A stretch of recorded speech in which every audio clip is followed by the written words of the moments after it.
Ladies and gentlemen, this is Under Review, the most controversial show in the Major Arena Soccer League. My name is Phil Lavanco. That is the head of officials for the MASL, Ryan Cigich. We take the controversial plays from the weekend and give our opinions on the matter. This is not official statements by the league. I feel like I have to say that every week. Ryan, how was your weekend? Was it quiet? It was a split for me, because the Cowboys won and then my other team, the Steelers, lost. So it's kind of, half and half. Nothing else happened. Ryan, there's no way around it. We have to start with the play from San Diego. Kelvin Oliveira appeared to have secured the victory for Utica City, only for the goal to be disallowed after review. Ryan, I'm just going to ask you straight up, what is your preferred decision on this play? Well, it's a judgment call, Phil, and I think it's an unfortunate turn of events for Utica, if you ask me. Kelvin is running with the ball at pace, and I don't consider this to be a deliberate action of a swing. His arm does appear to come back, and it does appear there is some contact with Pee-wee in the head area. And, if you stop it when that contact happens, we have a referee there, Kia DePana, very experienced, long time, very good referee, looking straight onto the play with a clear view. He has good proximity to it, and no calls made during the live game. But then the referees determine to go to review, as they do have the option to do this in overtime. And I believe this is where the first mistake happens, because did we really need to review here when you have, as I said, Kia looking straight at the play? The barometer here is that the referees need to have a strong sense that an error was, that they had made an error, that they really need to go look at this again. We don't just go to review for the sake of reviewing a play. That's called re-refereeing the game, which we do not want to do. As I mentioned here, there is contact, but based on these camera angles, is this really clear and obvious, without a doubt? Foul being missed, it had impact on the defender and the scoring of a goal. The objective of the VR is to make things more fair and to correct clear, 100% obvious errors, which in my opinion, this one did not meet the threshold. And this goal should have counted, which would have ended the game. Ryan, an unfortunate outcome for Utica City and their fans. Nonetheless, one more I'd like you to comment on from this game is why the coaches were giving their red flags back in the first half. Okay, so the new rule does state that if a coach's challenge is, quote, successful, they get their flag back. And the way we define success as a, quote, successful challenge is, was the call changed? And in both of these cases, the original call on the field was changed in favor of that team. So in the first one, the actual foul was called against Utica. The referees went to look at it. They gave Utica the foul, determined, hey, it's not enough for a blue card, but we're going to give you the foul. So that call was changed in their favor. And in the second one, there was no call on that play. San Diego put the flag. They're saying, hey, I think it should be a blue card. Referees looked at that and said, no, not enough for a blue card, but I agree. It was a foul. We're going to give you the foul. Therefore, there was, quote, successful for both of those scenarios. All in all, more transparency and more communication between refs and broadcasts as we strive to get all of these calls right. In other under review plays involving Utica City this weekend, now we're in Empire's not one, but two blue cards called on this play. He is held back and then taken down in the box, receives a penalty after the second one, and not one, but two players from the strikers in the box on this one. Huh, Ryan? Well, we see this type of scenario maybe once a year, so it's a very unusual situation where we have two power play penalties on the same play against the same team. The first one there you see is a tactical foul where you see Kelvin getting tugged and then pulled back by his left shoulder. Then the ball goes into the penalty area and he is taken down, tripped 100% by the goalkeeper. But let's take these one at a time.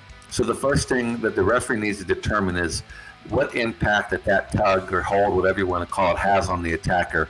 And in my opinion, very little. I see Kelvin continuing to go at speed with pace, barely slowed him down. Now, most of the referees are going to call this as a 2-minute penalty, blue card. In fact, I actually polled all the MASL referees, and we're about 85% are calling this as a blue card. However, my opinion differs on this one, as I see very little contact. If that tug or pull had had taken him to the ground, had pulled him off the ball, even slowed him down much, or even if had a defender been able to get back into position to defend better, then I would agree it needs to be a blue card. However, in this case, as I said, I see very little impact to it, and I actually like the advantage only. The play moves into the penalty area, the goalkeeper trips him up, penalty kick is the correct call. So we have 2 power plays against Empire, which means 2 players in the box, and we're going to restart with a 5v3. Plays restarted with the penalty kick, which is successful, and then our rules are pretty clear that when there are 2 players from the same team serving time penalties and a goal is scored, which in this case it was, that only one is erased, and it's the first player in is the first player out. So even though I'm sure Empire, didn't really like this one, the referees called this technically correct. One more play from the Utica Empire game. The dying seconds of this game, we have a collision between the Empire goalkeeper and Keaton Woods of Utica City. This play goes to the review, and the goalkeeper is assessed a red card for Ryan. What I assume here is violent conduct with an opposing player, and I agree with this decision. I think anytime we're around the boards, like we always talk about, it's a little bit more dangerous, and I don't see an attempt to actually play the ball on this collision. Yeah, decent analysis, Phil. It actually was not violent conduct. I'll get to that in just a minute. I mean, it's a pretty severe foul there by Orozco. There's no attempt to play the ball. He just levels him up and knocks him into the board. It's really dangerous, in my opinion. But the referees on this give a major penalty, which is a blue plus a yellow. It's a 7-minute. But what happens here is Orozco already had a blue card time penalty earlier in the game. So this is his 3rd card, and 3 cards in the MASL equates to a red card. There isn't any additional time given for the 3rd card, so it's a standard 5v4 with a 2-minute power play against Empire. So, you also mentioned a direct red for violent conduct. I mean, I would have supported that on this play here, too. I think that would have been right in line with expectations as well. Ryan, we've got another play from around the boards, this one from the Chihuahua-Tacoma Stars game. Stefan Mijatovic is in a collision with the Chihuahua player. He hits the boards. The play goes to video review, and no foul is given. In my opinion, I agree with this decision. I think Mijatovic has some time before the boards, and in my opinion, lines it up before the collision with the boards. Thus, I believe no blue card should be called. Yeah, I agree here with this one, Phil. I think it's a good decision. I see, Steph landed, and then I see him put himself into the boards a little bit there rather than the opponent putting Steph into the board. So I agree with this one as foul only. I think it's a good judgment there by referee Wilkins to go with the foul only, no blue card. We close up the show in St. Louis, Milwaukee versus the Ambush. We've got 2 plays stopping a promising attack, a blue card on each team. Ryan, why don't you take us through these?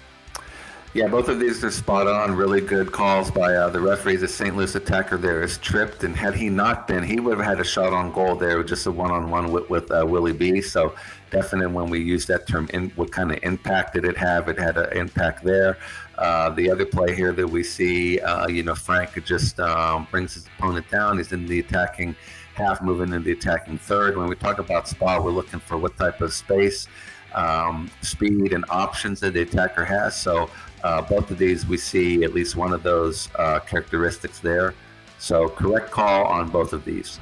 And that's it for Under Review. No doubt a controversial show we had on our hands, Ryan, but nothing more controversial than being a Cowboys and Steelers fan. What is up with that? Hey, my Cowboys are 6-8, man. Your Jets are what, 4-10? You got no room to talk about that. Disowned them long ago. Yeah.